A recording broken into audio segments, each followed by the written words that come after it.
A show of military might for the rest of the continent to see. Venezuela has again deployed its army along the border with Colombia this week for war games, increasing tensions between the two troubled nations. But those studying Venezuelan military say this is mostly posturing for political effect from an increasingly unprofessional force.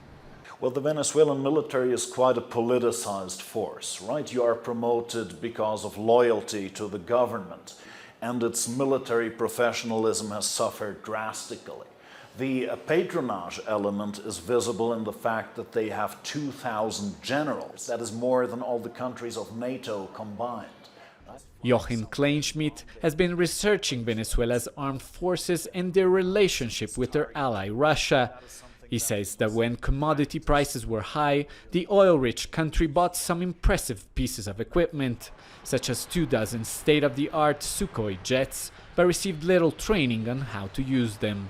If we look at the Venezuelan Navy in the 1990s, it used to be a reasonably sized force with somewhat advanced equipment, and now we know that of 6 frigates, 3 have sunk at the pier, and the other 3 might be more or less immobilized as well.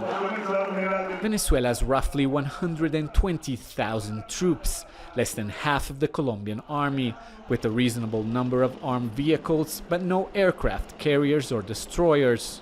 The government says 2 million citizens' militias have been armed and trained to protect the country, a number nobody can confirm. And while high-level officials remain loyal to President Maduro, a number of soldiers has deserted this year.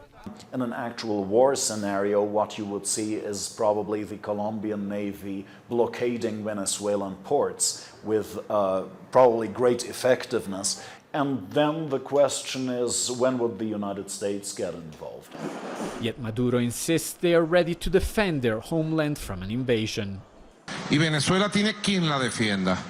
Venezuela has people who defend it, with ideas, with words, with politics, with diplomacy, and with weapons. Colombia told its citizens to remain calm as Venezuela carries out the military drills along the border, while the United States and other countries on Wednesday called for the activation of a regional mutual defense pact in case of an attack on Colombia, something few believe possible.